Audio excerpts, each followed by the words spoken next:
Bonjour et bienvenue pour ce nouvel épisode du podcast Les Trajets. Aujourd'hui, je reçois Maxime. Maxime, c'est une histoire un petit peu particulière qu'on a tous les deux parce qu'on se connaît depuis un petit temps. On en discutera tout à l'heure au début de l'émission. Ce petit message donc pour vous indiquer que l'interview s'est très bien passée, a été réalisée il y a quelques jours. Maxime se livre sur son évolution et son parcours, surtout professionnel pour le coup. Puisque lui est assistant coach en deuxième division française de basketball depuis quelques années. Il vous en dira plus. L'occasion pour moi de vous préciser, comme à chaque début de podcast, que celui-ci est disponible sur Spotify, YouTube notamment, ainsi que sur 5 autres plateformes grâce à l'application Encore, donc ANCHOR, qui est en lien avec Spotify. Et puis vous pouvez toujours envoyer vos demandes de témoignages qui continuent à affluer à l'adresse lestrajets@gmail.com et via les réseaux sociaux sur Instagram et Facebook notamment. Voilà, le podcast continue, l'aventure continue ensemble et je vous laisse avec Maxime. C'est parti. Salut Maxime, ça va ? Salut Alex, ça va et toi ? Bah écoute, ça va. Je suis ravi de te recevoir. Dans mon ordre d'épisode, je sais pas quel épisode tu seras encore à l'heure actuelle quand on tourne, mais en tout cas j'ai rapidement pensé à toi. Parce qu'il faut que j'explique un petit peu comment on se connaît. On a très vite joué au basket ensemble quand on était jeunes, très rapidement. Et en fait, toi, tu as un parcours, on le détaillera par la suite, où là maintenant, le basket, c'est devenu plus qu'un sport dans lequel tu joues, c'est que le sport qui te fait vivre, parce que tu es actuellement du coup assistant coach en deuxième division française de basket, c'est ça ? C'est tout à fait ça. Je me trompe pas, hein. Tu me dis si je me trompe. Non, c'est tout à fait ça. C'est mon métier maintenant. C'est grâce au basket que je vis maintenant. D'accord, ok, ça marche. Bah écoute, voilà, c'était pour donner un petit cadre aux différents auditeurs. Donc il y aura forcément des discussions et des transitions qui se feront plus vite forcément avec Maxime que pour d'autres. Parce que pour le coup, on se connaît depuis très très jeune et on suit un petit peu de plus loin maintenant. Tu nous diras pourquoi après, parce que tu n'es pas tout à fait proche de moi en termes de territoire. Hein. Mais voilà, tu expliqueras, on verra ça ensemble après. Donc ça va être plus simple que pour d'autres personnes à interviewer. T'es né quand, Max ? Moi, je suis né le 16 mai 1993. 93, ok, donc la génération, t'as toujours été un an de moins que moi pour le coup, mais on a toujours eu cette petite année de décalage du coup. Exactement. On n'a jamais fait les saisons entières tout le temps ensemble dans les saisons de basket en étant jeune. Il y a toujours eu à chaque fois une petite année de décalage. C'est ça, notamment, et je m'en souviendrai toujours, cette année où je m'en vais des cadets, et où vous accrochez le titre dans la foulée. Exactement, voilà, exactement. Ce titre-là, c'est ça. 94. C'est ça. Et tu te souviens comment t'étais toi, Max, quand t'étais enfant, au niveau de tes traits de personnalité, tu savais tout de suite ce que tu voulais, par exemple ? Oui, bah ça tombe bien que tu dises ça parce que quand j'entends mes parents et surtout ma mère qui disaient que quand j'étais gamin, je savais ce que je voulais, j'avais un petit caractère. Ouais. Alors j'étais un enfant sage, hein, je faisais pas trop de bêtises, mais c'est vrai que j'avais un caractère assez fort et je savais ce que je voulais. Ouais, c'était un caractère assez affirmé déjà. Exactement. Je me laissais pas faire. Dans les jeux, il y a beaucoup d'anecdotes. Quand je suis petit, j'étais un très mauvais perdant. Ouais. Alors je le suis toujours aujourd'hui, mais ça se voit moins peut-être. Ouais. Mais quand j'étais gamin, j'étais très mauvais perdant, quel que soit le jeu. Et j'avais ce caractère, on va dire, bien trempé, mais à sa place, quoi. Ouais. Je me souviens de parties endiablées sur un jeu de basket, notamment qu'on faisait surtout chez toi. Où pour le coup c'était plutôt dans la déconnade, hein. Tu perdais pas beaucoup, faut le dire, je dois l'avouer. Mais par contre après, quand tu perdais, c'était pas non plus trop, ça allait hein, quand même après, à ce moment-là. Ça allait, je savais avec qui il fallait que je me tienne. C'est ça. Mais avec ma famille, avec mon frère, etc. C'est vrai que c'était des fois un petit peu plus prise de tête, ouais. Ouais. Et tu te souviens, quand tu étais plus jeune, c'est la question qu'on pose souvent aux enfants, vers 7-8 ans, qu'est-ce que tu as envie de faire plus tard ? Toi, tu avais tout de suite une idée en tête ou tu te souviens ? Ouais, à cet âge-là, alors je vais pas faire très original, mais vu que j'étais déjà baigné dans le basket, parce que j'ai commencé très tôt le basket, parce que je viens d'une famille de basketteurs, Ouais. naturellement, je voulais devenir basketteur professionnel, Ouais. naturellement. Mais ah ouais, à cet âge-là, voilà, c'est ce que je voulais faire. Maintenant, très très rapidement aussi après, j'ai su très vite que je n'allais pas faire ça de ma vie en fait. Donc à 7-8 ans, oui, je voulais devenir basketteur professionnel. Ouais. Voilà. Et alors là, on va toujours rester un petit peu sur le thème du basket parce que mine de rien, c'est vraiment aussi le fil conducteur de cette interview là, parce que c'est vraiment une partie entière de ta vie, hein, pour le coup, de ta jeune vie pour l'instant. Et pour le coup, moi j'ai le souvenir, donc toi tu jouais meneur de jeu, donc tu as toujours aussi eu ce besoin et cette envie d'organiser les choses, peut-être aussi. Procédure. Tout à fait. Ouais, ça t'est venu 200%. tout de suite. Et je le ressens encore aujourd'hui, quelques années plus tard. J'ai toujours eu, on va pas dire commander les choses, parce que c'est un peu, c'est pas très glorieux, mais d'organiser les choses, de décider un petit peu, d'avoir un peu la main mise sur le jeu. J'ai toujours aimé ça, et bah voilà. On y reviendra, je pense, plus tard après, mais ouais, je le retrouve aujourd'hui dans mon métier, en fait, de coach, de décider, etc. C'est ça. Et il y a un événement particulier parce que en tant que joueur, tu te débrouillais plus que bien du coup dans notre petit club local. Et il y a un événement particulier qui te fait un petit peu changer d'horizon dans le basket, c'est qu'à un moment tu te fais les croisés. Oui, tout à fait. Et c'est ça ou pas qui a été un événement vraiment déclencheur ou pas du tout? Ça a eu un impact? Pour le coaching, tu veux dire? Ouais, c'est ça. De changer un petit peu, parce que tu as toujours été accroché au basket, mais tu as peut-être pris à ce moment-là un petit peu plus de recul par rapport au jeu en lui-même, plutôt que... Oui, tout à fait. Bah, en fait, tu as vraiment raison. C'est-à-dire que quand je me suis fait ma blessure des ligaments croisés à 18 ou 19 ans, j'ai voulu rester dans le basket, donc je n'ai pas pu jouer pendant une saison entière, mais j'ai voulu rester dans le basket. Et du coup, on m'a proposé le coaching d'une équipe qui me permettait justement de garder ce contact-là à la salle, etc. Et à partir de cette année-là, j'ai vraiment basculé dans le côté entraîneur et dans la réflexion d'un entraîneur, en fait. Plus seulement un simple joueur. Même si déjà, quand j'étais joueur, je réfléchissais beaucoup. J'étais même, je pense, des fois un petit peu, excuse-moi du terme, mais emmerdant pour mes entraîneurs, parce que je vais toujours contredire, je cherchais le pour du comment, etc. Mais ouais, cette blessure des ligaments croisés-là m'a vraiment fait la bascule, ouais. Et hors basket, du coup, mais ça va s'accompagner un petit peu, j'imagine. Au niveau des études, quand tu deviens adolescent, tu pars sur quoi à partir du bac, du coup, toi? Je pars sur STAPS. Je pars sur des études de STAPS. J'ai mon bac à 18 ans et je fais, à l'époque, j'ai envie de te dire comme un peu un sportif, quoi. On va pas dire qu'il sait pas trop quoi faire parce que déjà je savais ce que je ne voulais pas faire. Ça veut dire tout ce qui est BTS, etc. Ça m'intéressait vraiment pas. Et voilà, je vais en STAPS. La première année, du coup, c'est l'année où je me fais les croisés. Donc, autant dire que mon année ne me sert pas à grand chose parce que je peux pas pratiquer du tout de l'année scolaire. Donc, du coup, je repasse ma première année, vraiment à 100%. Je ne l'ai pas et comment dirais-je, c'est pas un regret parce qu'en fait, je me rends compte que ça me convient pas du tout, en fait. Ouais, ça te convient pas. Non, la fac ne me convient pas. Alors, je parle vraiment à titre personnel, hein. Je ne dénigre pas l'université. À titre personnel, moi, par exemple, si on me dit pas pour demain, tu dois faire tel exercice, telle page, moi, je fais rien, en fait, quoi. Donc, et la fac, c'est quand même beaucoup d'autonomie.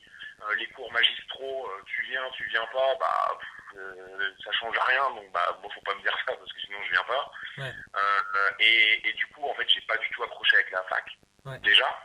Et avec la formation STAPS, la filière STAPS, j'ai pas accroché non plus tout ce côté, comment dirais-je, scientifique, biologique, etc. C'est vraiment quelque chose qui m'intéressait pas. Et donc du coup, vu que ça m'intéressait pas, je ne travaillais pas, et vu que je ne travaillais pas, j'avais des mauvaises notes. Donc j'ai très vite arrêté cette filière-là. Et t'étais sport du coup, enfin t'étais plus vraiment ancré sport et tout ce qui était autour n'avait pas plus d'importance que ça au final, si je dois résumer. Ouais. Je dirais que ces années STAPS, enfin, surtout la deuxième année, du coup, vu que j'étais apte à pratiquer, ils m'ont fait, cette filière-là m'a fait découvrir plein de sports. C'est-à-dire qu'il y avait des sports que je n'avais jamais pratiqués en fait.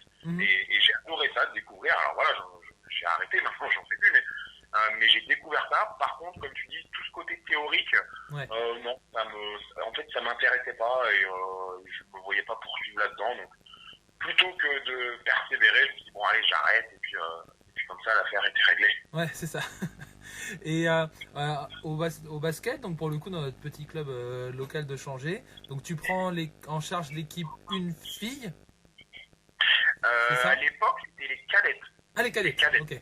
Ils montaient juste après, comme tu dis, en senior. Mais à l'époque, c'était les cadettes. C'était les cadettes. Donc à partir de là, pour garder le lien du coaching, donc tu prends une équipe de filles, donc de cadettes, qui montent en senior une féminine. Comment ça se passe après? Parce que tu changes de club du coup derrière? Ouais, c'est ça. Alors du coup, quand je me fais la blessure des ligaments croisés, je reprends l'équipe cadette en filles, du coup, en basket féminin. En parallèle de ça, j'ai toujours passé mes diplômes d'entraîneur. Enfin, alors du coup, la base, hein, les 2 premiers niveaux d'entraîneurs départementaux au comité de la Sarthe. D'accord. Et à la fin de cette saison-là, voilà, moi je dis je vais rester dans mon petit club de Changé. Ouais. Et le club de Coulennes, qui est, voilà, pour ceux qui connaissent pas, la référence en basket féminin en Sarthe. Il n'y a pas plus gros que ce club-là. Du coup, ce club-là m'appelle pour coacher les cadettes région et être assistant des cadettes en championnat de France pour la saison d'après, en fait. Okay. Donc, pour moi, qui est un peu inespéré, surtout inattendu. Voilà, pas inespéré, inattendu. Parce que je ne faisais pas ça dans ce but-là. Mais en même temps, une chance incroyable de monter d'un niveau, en fait. Et là, tu es lancé dans le grand bain, pour le coup, direct. Ouais, exactement. Et bon, après, voilà, j'ai pas eu peur de me lancer. Au contraire, j'ai tout de suite basculé dans cette idée que j'allais beaucoup apprendre, beaucoup m'enrichir, etc. Et c'est vrai, en plus, avec beaucoup de recul, j'ai énormément appris de ces années-là. Donc voilà, j'ai quitté notre club de Changé et j'ai enchaîné à Coulennes après. T'as enchaîné à Coulennes. Quand t'enchaînes à Coulennes, tu fais plusieurs saisons là-bas. Oui. C'est ça? Ouais. Je fais, je crois, au total 5 ou 6 saisons là-bas. Et en fait, tous les ans, je monte d'un cran, en fait. C'est-à-dire que quand je suis arrivé, je coachais les cadettes région. L'année d'après, j'ai suivi cette génération-là avec quelques renforts sur l'équipe 2, l'équipe réserve senior en régional 3, qui était l'équipe réserve en fait de l'équipe première en nationale. On est monté en régional 2. Suite à cette année-là, le club, donc j'avais 22 ans, il me confie l'entraînement et le coaching de l'équipe première. D'accord, ok. National 3. Et ça, je leur en serais éternellement reconnaissant de m'avoir donné cette chance-là à seulement 22 ans, en n'ayant finalement rien prouvé à ce niveau-là. Ils me confient leur équipe réunion, leur équipe première en championnat de France à seulement 22 ans. Et voilà. Et pour le coup, pour expliquer un petit peu aux auditeurs qui connaissent pas trop un petit peu le milieu du basket, au niveau de la ligue donc féminine, la ligue féminine, tu as la première division du coup, la ligue féminine, et derrière c'est National 1, National 2, National 3, si je me trompe pas. C'est ça. Donc là tu coaches déjà en quatrième division pour le coup. Ça reste de la nationale, mais c'est la 4e division, donc tu es déjà au niveau féminin sur un bon niveau, un bon niveau de coaching, quoi. Ouais, c'est ça. Ouais, tout à fait. Ok. Et à partir de là, je sais plus moi à ce moment-là si direct t'enchaînes avec ton. Alors on va faire le lien peut-être avec les camps d'été. Je pense que ça vient aussi à cette période-là. C'est que pour le coup tu participes à des camps d'été où pour le coup t'as un rôle d'entraîneur auprès de jeunes. De quelle catégorie du coup? De toute catégorie, ça va de jeunes qui ont 13 ans jusqu'à 18 ans. D'accord, ok. Et à partir de là, donc c'est tous les étés, tu fais ça quoi, un mois, 2 mois entiers? Alors en fait, pour contextualiser un petit peu, Ouais. à cette période, tu sais, filière STAPS, je sors du bac, j'ai 18-19 ans. Ouais. Je cherche un travail un petit peu comme tous les jeunes, un travail l'été en fait. Mhm. Et pareil, plutôt que de me dire, tiens, je vais aller travailler au Leclerc, etc., Mhm. je me dis, bah, autant me faire un truc qui me sert en fait, Ouais. en entraîneur. Et du coup, j'en ai parlé avec des proches ici, et ils m'ont dit, bah, pourquoi tu postules pas à des camps d'été? Mhm. J'en ai fait beaucoup en tant que joueur, mais c'est vrai que j'ai pas pensé en tant qu'entraîneur. Ouais. Et je trouve un camp au Sable d'Olonne, C'est ça. Ouais, ok. le camp Star Basket, le directeur me prend cette première année-là. Donc, pour répondre à ta question, c'est 3 semaines. 3 D'accord. semaines en gros, chaque été en fait. D'accord, 3 semaines chaque été. Voilà. Ça marche. Et du coup, il me propose de venir et bah, tu vois, ça fait, alors l'été dernier, il n'y a pas eu avec la Ouais. Covid, mais sinon, ça fait 8 ans que je faisais chaque été des camps au Sable d'Olonne. D'accord. Et là, ça va reprendre potentiellement cette année de ce que j'ai pu voir du coup, de ce que t'as publié. Alors oui, les camps reprennent. Alors malheureusement, moi, j'en ferai pas partie, Ouais. mais oui, les camps reprennent. Enfin, en tout cas, j'espère pour eux parce que, bah, comme pour tout le monde, c'est pas une Ouais. période facile. Ouais. Mais en plus pour le milieu associatif. D'accord.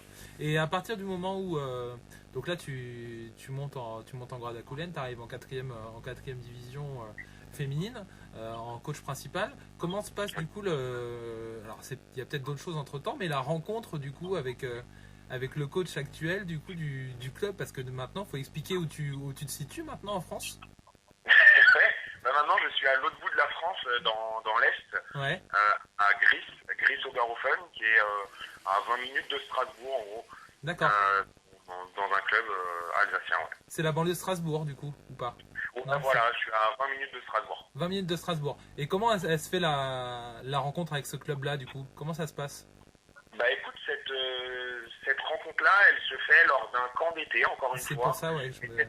Donc, pas celui des Sables d'Olonne, Ouais. le camp à Arras, dans le nord, le camp de Nando De Colo. D'accord. Donc bah toi tu vois très bien qui c'est, mais Ouais. Nando De Colo c'est le meilleur joueur français actuellement en Europe. Hein. Ouais. Alors il a joué en NBA, Ouais. mais aujourd'hui c'est le meilleur joueur français sur le continent, Ouais.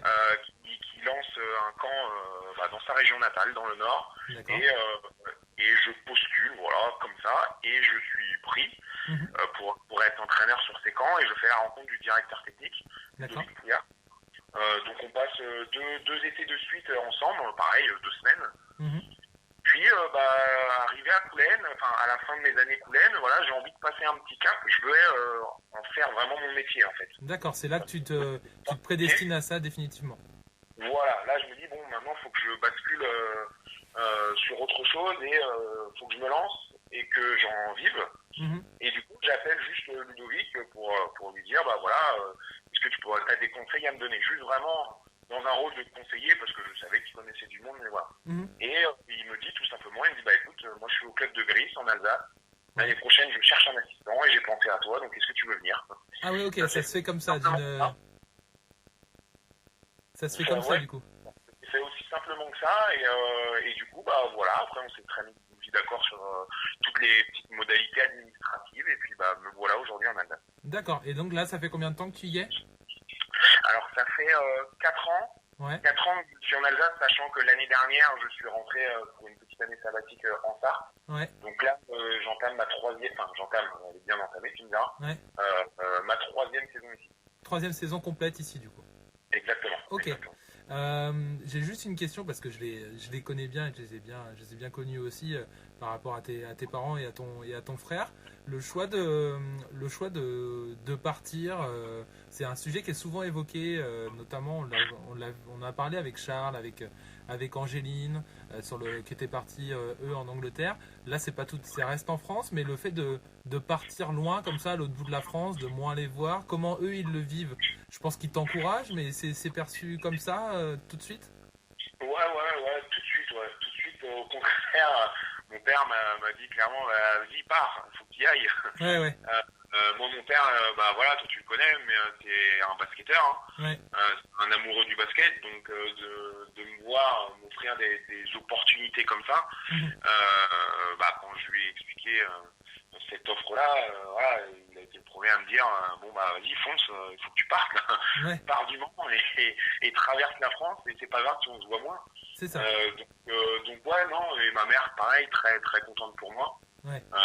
Et puis en plus, vu que ce sont des basketteurs, ils comprennent vraiment ces choix-là. Ouais. Ils comprennent aussi que j'ai un emploi du temps chargé et que je peux rentrer que très rarement en Sarthe. Ouais. Donc je suis très chanceux de ce point de vue-là. D'accord.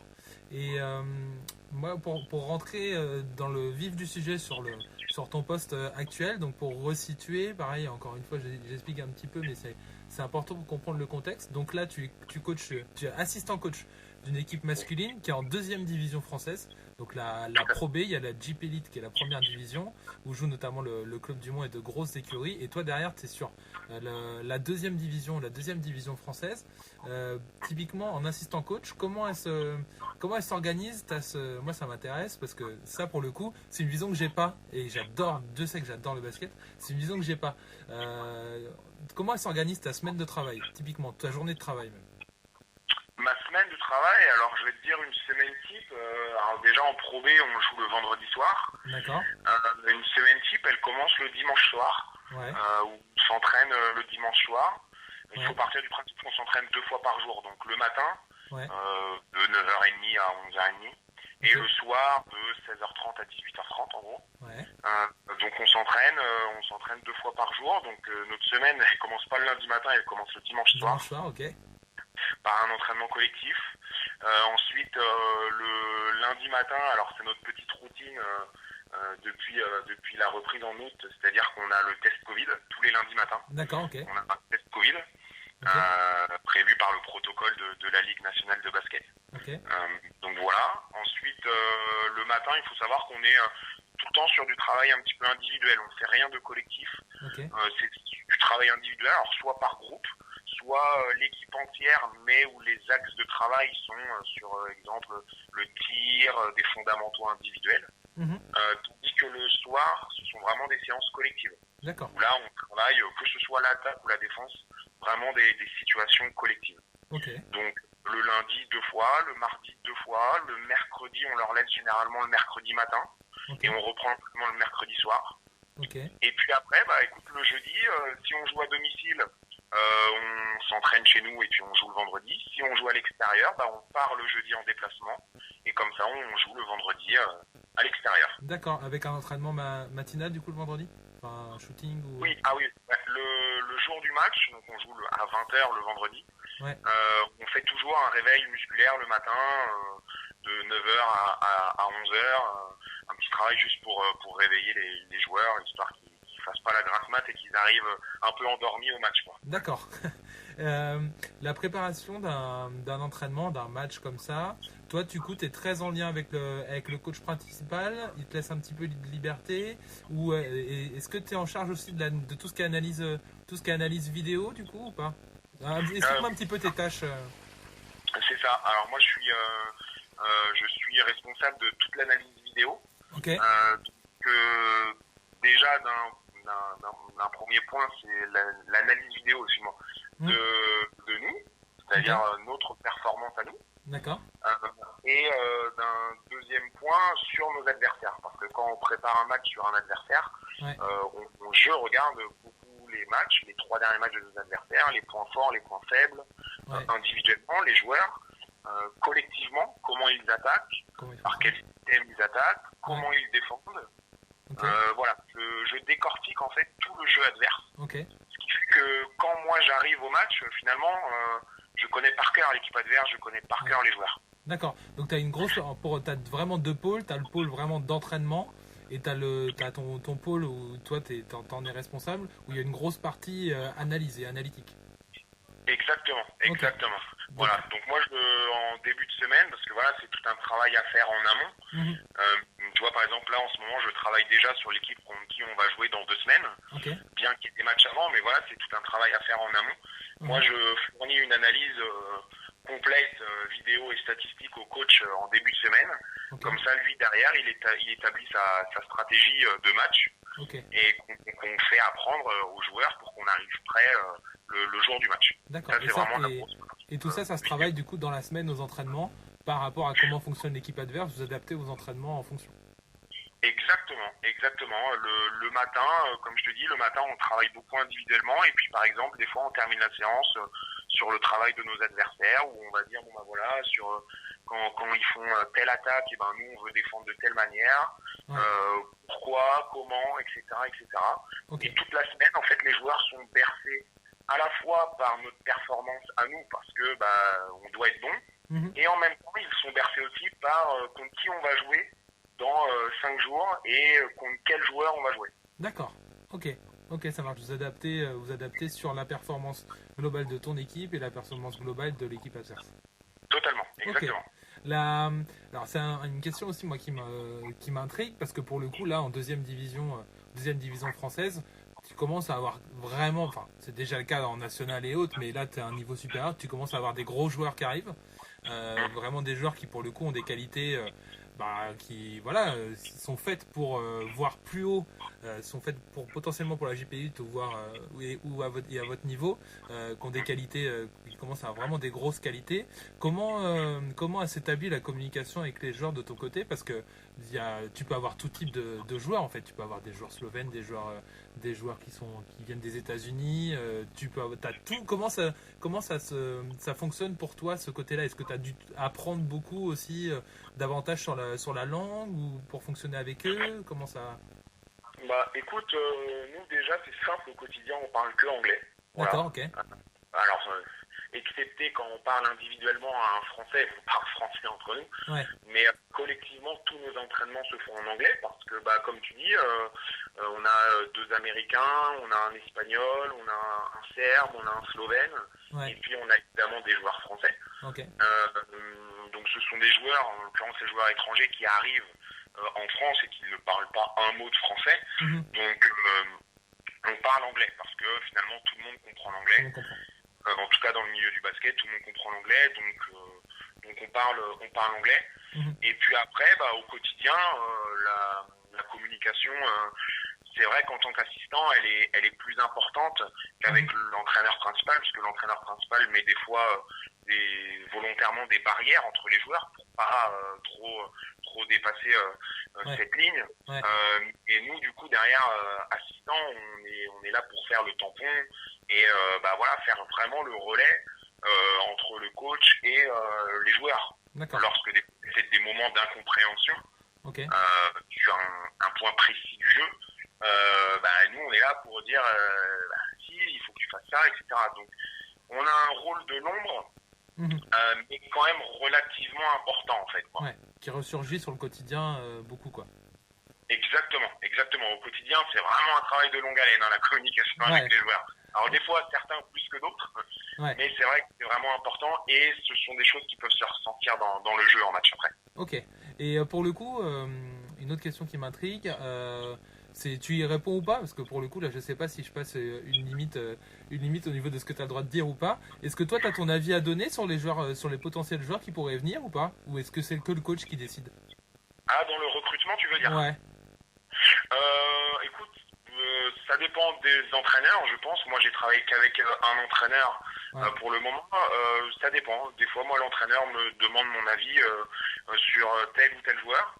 Auquel cas, je lui donne mon avis. Des fois, il recrute un joueur sans me demander parce que il est sûr de lui et que de toute façon, il le suit depuis tellement longtemps qu'il n'a pas besoin d'avis extérieur. Okay. Voilà, ça dépend des joueurs. Il n'y a pas de vérité. Je pense qu'il n'y a même pas de vérité suivant les entraîneurs. Parce que je pense que tous les entraîneurs principaux travaillent de différentes manières. Mais en l'occurrence, moi, ça dépend. Des fois, on me demande mon avis et des fois, non. Donc, voilà. Ok. Et comment... j'avais une question, mince. Du coup, tu as une partie quand même où c'est que la direction de ton club et ton coach et le coach principal qui s'en charge de ça. Tu as une partie analyse ou pas de ce que font les joueurs en performance qui seront potentiellement recrutés, ou ça, c'est quelque chose que tu regardes pas? Tu veux dire les joueurs Ouais, l'analyse, tu sais, l'analyse des joueurs. Est-ce que toi, du coup, tu as une petite analyse des joueurs adverses ou des potentiels joueurs qui pourraient intégrer l'équipe à l'avenir ou pas du tout? Non, j'ai pas. Pour tout te dire, quand on est dans le championnat, dans la saison, on est la tête dans le guidon, on pense qu'à notre équipe et dans la préparation de match. Et moi, en l'occurrence, j'ai aucune visibilité sur la saison prochaine et quel joueur potentiellement pourrait venir. Donc tu t'adaptes aux joueurs qui arrivent. Voilà, exactement. Après, le coach, lui, forcément, quand tu joues telle équipe, il pourrait dire lui, ce joueur-là, il est intéressant, il a été bon pour nous, pourquoi pas pour la saison prochaine. Mais en tant qu'assistant, non, vraiment pas du tout. J'aime bien cette expression de dire que on est vraiment la tête dans le guidon, quoi.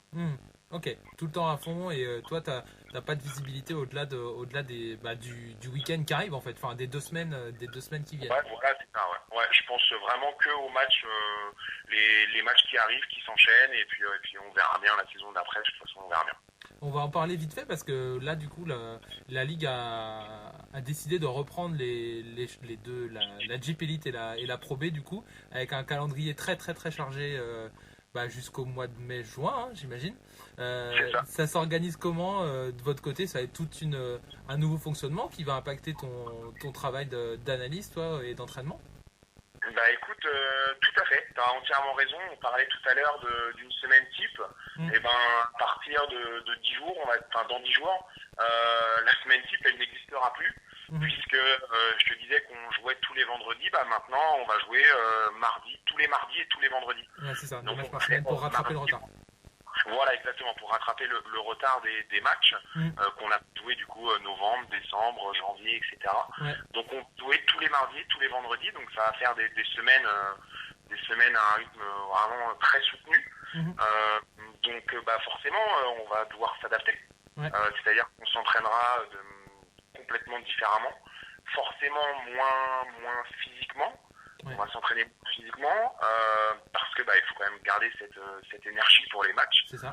Et puis si tu joues le mardi à domicile, ça veut dire que le vendredi tu es à l'extérieur, donc ça veut dire que tu pars toujours la veille. C'est ça. Et inversement, si tu joues le mardi à l'extérieur, tu joues le lundi, tu pars le lundi, pardon. Donc c'est une vraie organisation à trouver. Mais en même temps, on est tellement heureux de reprendre le championnat qu'on va s'adapter. Il va y avoir une grosse envie de la part des staffs techniques et puis des joueurs aussi de reprendre pour cette saison qui est pour l'instant un petit peu tronquée. Ça doit être important pour chacun de reprendre vraiment, même si c'est sur un rythme infernal tout simplement. On est content de reprendre parce que en fait, toute cette période où on n'a pas eu de championnat, on a quand même continué à s'entraîner en fait. On s'entraînait tout le temps, mais on jouait pas. Et c'est dur en fait, c'est dur pour tout le monde parce qu'on n'avait aucune visibilité, on savait pas quand est-ce qu'on allait reprendre, donc on avançait semaine après semaine à écouter les rumeurs, tiens on va reprendre là, non en fait on reprend là. Et là le fait de nous dire c'est bon, vous avez votre calendrier, alors oui ok vous allez beaucoup jouer, mais au moins vous allez jouer, et ça nous fait plaisir, Et la situation du club à l'heure actuelle au classement, elle est comment? Actuellement, malheureusement, on est dernier. D'accord, ok. On est dernier, mais on tire pas du tout la sonnette d'alarme, évidemment que non, puisque, alors oui, on est au mois de mars, mais en fait, on a joué que 9 matchs sur 34, donc il nous en reste 25. Ouais, c'est énorme. 25 matchs, donc le classement il est très serré, donc vraiment aucune inquiétude. Aucune inquiétude de ce côté-là. Ok. Pour clôturer un petit peu le chapitre de ton expérience actuelle du coup à Grise, ça se passe comment administrativement? Toi, tu as un contrat sur plusieurs saisons ou pas? Alors moi personnellement, j'ai signé, je suis en fin de contrat là au mois de juin. D'accord, ok. En fin de contrat. C'est vrai que dans ce milieu-là, ce sont que des contrats, des CDD en fait. D'accord. Il y a pas de CDI. Sur que des CDD, donc de 1, 2 ou 3 ans, suivant les contrats, suivant les négociations, etc. Moi, en l'occurrence, j'arrive en fin de contrat au mois de juin. Ok. Donc voilà, je suis dans la tête dans le guidon pour cette saison, et puis on verra bien pour la saison prochaine. D'accord. Et donc du coup, ça vient avec donc là, cette fenêtre-là se ferme. Ça vient en lien avec une des premières questions diverses que je vais te poser. Comment tu l'imagines du coup, toi, ton avenir proche et lointain, justement? Écoute, excellente proposition. Mon avenir proche, j'en ai aucune idée. C'est-à-dire que je sais pas. Je sais pas où je serai, si je serai encore en Alsace, je sais pas si je serai ailleurs, parce que je suis en fin de contrat et pour l'instant, on n'a pas encore parlé de quoi que ce soit. Donc, j'en ai aucune idée. Un avenir lointain, voilà, j'aimerais bien, pourquoi pas, essayer d'aller chercher un spot en Jeep Elite, en première division. Ouais. Parce que, voilà, je suis quelqu'un de très ambitieux. Et quand il y a un palier à franchir, j'ai envie de le franchir. Ouais. Donc aujourd'hui, je suis en deuxième division, donc un avenir lointain, j'aimerais bien passer en première division en Jeep Elite. Et t'es encore jeune pour le coup, enfin, t'as encore de la marge au niveau de ton apprentissage aussi. Enfin, ah oui, bien sûr. Par bien rapport sûr, aux coachs, sûr. parce qu'il faut expliquer que des coachs jeunes, alors, des coachs principaux jeunes, t'en as pas beaucoup au fait. Non. Aujourd'hui, j'ai 7 ans. Je suis même dans la division l'assistant le plus jeune de la Pro B. Ouais. Tous mes collègues sont plus âgés que moi. Donc oui, non, j'ai le temps, mais c'est vrai que des fois, quand les gens me disent t'as le temps, t'es pas pressé, si, je suis pressé. Parce que déjà, gamin, j'étais pressé. Donc je suis impatient. Donc non, je veux surtout pas que mon âge soit un frein. D'accord. Donc au contraire, je suis pressé d'aller voir ce qui se passe au-dessus. Et t'as une envie d'être coach principal un jour, du coup, forcément. Ouais, bien sûr. Bien sûr, ça c'est un but pour moi de me lancer. Ouais. Donc voilà, je suis impatient, mais en même temps, je sais que il faut pas brûler les étapes. Une carrière, c'est très long. Il faut faire des bons choix de carrière. Et arrivera un moment où il faudra que je me lance en tant qu'entraîneur principal. Ouais. Et il faudra que je réussisse. C'est pour ça qu'il faudra être au bon endroit, au bon moment, et ne pas se précipiter. Donc voilà, avenir proche ou lointain, je peux pas te dire, mais ce qui est sûr, c'est qu'un jour, ce sera moi le chef, entre guillemets. Ok. Ça va peut-être aller avec ce lien-là, mais est-ce qu'il y a un rêve, toi, dans ta vie, dans la vie qui t'attend, que tu souhaites par-dessus tout réaliser? Un rêve, ce serait coacher en Euroleague. Ouais. Ça, c'est mon rêve. Coacher, être entraîneur principal dans la plus grande compétition européenne, l'équivalent de la Ligue des Champions.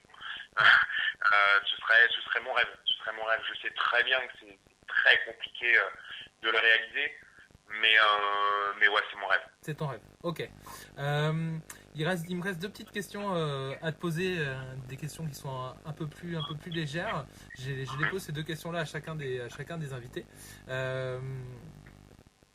Dans la période actuelle du Covid, si je te dis demain, en claquant des doigts, le Covid il disparaît, il n'y a plus rien, c'est totalement éradiqué, on revient 1 an et demi en arrière, la première chose que tu as envie de faire? La première chose, écoute, aller au resto avec ma copine. Ouais. Vraiment. Ouais. Ça revient souvent, mais c'est... Ouais, une chose très simple. Moi, je le vis bien, en fait, cette période-là de Covid. Je la vis bien, mais c'est vrai qu'il y a bien un truc qui me manque, c'est de rentrer le soir ou après un match et de se dire, tiens, on va manger sur une terrasse. Et ouais, vraiment, ça me manque. Donc la première chose que je ferais, ce serait ça. Ok, ça marche. S'il y avait une personne avec qui tu souhaiterais t'asseoir autour d'une bière, d'un café, des heures, et discuter de la vie, une personnalité célèbre ou quelqu'un dans tes proches, avec qui tu souhaiterais discuter de la vie pendant des heures, ça serait qui? Qui est-ce qui te vient à l'esprit? De la vie en général, je dirais mon père. Ouais. Mon père, parce que je sois un café, alors peut-être avec mon père, peut-être plus autour d'une bière. Mais parce que avec mon père on pourrait parler de plein de choses, alors évidemment beaucoup de basket, mais si c'était vraiment de la vie en général, ce serait lui, sans hésitation. Ouais. Et dernière petite question à laquelle je pense, que tu vois comment tu l'aperçois comment du coup ton évolution d'un jeune joueur dans un petit club local qui joue en première division senior jusqu'à là où tu en es actuellement. Quel regard tu portes sur tout ce que tu as déjà vécu? Écoute, je me considère chanceux en fait. Je me considère chanceux parce que même quand j'ai décidé de partir ici en Alsace, ma première année qui a été une année de découverte au début, mais après voilà, très, très enrichissante, j'ai eu la chance d'être champion de France en National 1. L'année d'après, l'année qui a suivi, on a eu la chance de se qualifier pour les demi-finales, donc en Pro B, en deuxième division. D'accord. Donc je me considère vraiment chanceux. Après, voilà, je porte pas trop un autre regard parce que pour moi, voilà, je suis toujours le même. C'est-à-dire que mes amis que j'ai depuis que je suis gamin, sont restés les mêmes. Donc voilà, en fait, je fais mon boulot au quotidien, c'est ma passion. Ouais. Mais moi, voilà, je suis toujours le même et je me dis pas, ah, j'ai bien réussi quand même. Ouais. Non, au contraire. La tête dans le guidon, toujours. Pardon ? La tête dans le guidon, toujours. Oui, exactement. Ouais, la tête dans le guidon et je sais d'où je viens, mais je sais où je veux aller aussi. Ouais. Donc c'est pour ça que je suis quelqu'un de très humble et puis on verra bien. Ok, ça marche. Bah écoute Max, je trouve qu'on a été très complet, enfin, sur ton évolution jusqu'au là où tu en es actuellement et comment ton quotidien fonctionne.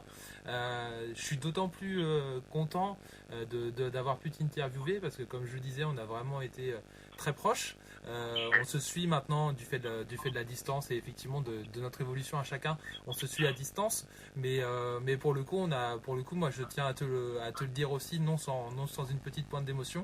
Je trouve que j'ai beaucoup de chance d'avoir pu de pouvoir suivre ton évolution et je trouve que voilà pour le coup de partir de là où tu es parti et d'évoluer de cette façon-là. Moi je respecte vraiment beaucoup ça. Donc je tiens aussi à te le dire et je te souhaite tout le meilleur pour ce qui arrive. Bah écoute, c'est très gentil, ça me fait très très plaisir. Ouais. Et puis bah écoute, voilà, à mon occasion, à mon retour au Mans, qu'on se revoit. C'est vrai que nos emplois du temps respectifs font que bah voilà, on s'est un peu perdu de vue physiquement. Ouais. Même si aujourd'hui, grâce au réseau, bah voilà, on se tient informé de la vie de chacun, mais avec grand plaisir pour se revoir, ce sera chouette. Ok, ça Merci marche. encore. Merci à toi. Bah écoute Max, je suis encore une fois très content. L'interview arrive à sa fin. Pour les personnes qui découvriraient le podcast via ce 6e ou 7e ou 8e épisode, je ne sais plus dans quel ordre ça va arriver. Le podcast est du coup disponible depuis quelques jours sur Spotify. Donc ça s'appelle Les Trajets tout simplement. Vous pouvez directement le trouver sur Spotify. Sur YouTube également, les réseaux sociaux Instagram, Facebook, Twitter ainsi que l'adresse mail lestrajets@gmail.com. Je commence à recevoir différentes demandes de témoignages par les réseaux sociaux, donc c'est ça le but aussi. Et puis il y a beaucoup de portraits, beaucoup d'autres portraits qui arrivent. Je suis ravi de l'évolution que le podcast a et du soutien que chacun m'apporte dans cette période où pour le coup je pense que ce type d'émission fait du bien. Et je répète, mais le but du projet est via le parcours et le trajet professionnel et personnel d'un invité, de pouvoir se questionner sur son propre trajet. Donc n'hésitez pas si vous le souhaitez, me suivre et puis témoigner si vous le souhaitez. Max, je te dis à très vite, bon courage pour la suite de ta saison et puis je te remercie encore pour tout ça. Merci à toi et je te souhaite sincèrement plein de bonnes choses pour ton projet. Merci beaucoup Max. Merci. Merci.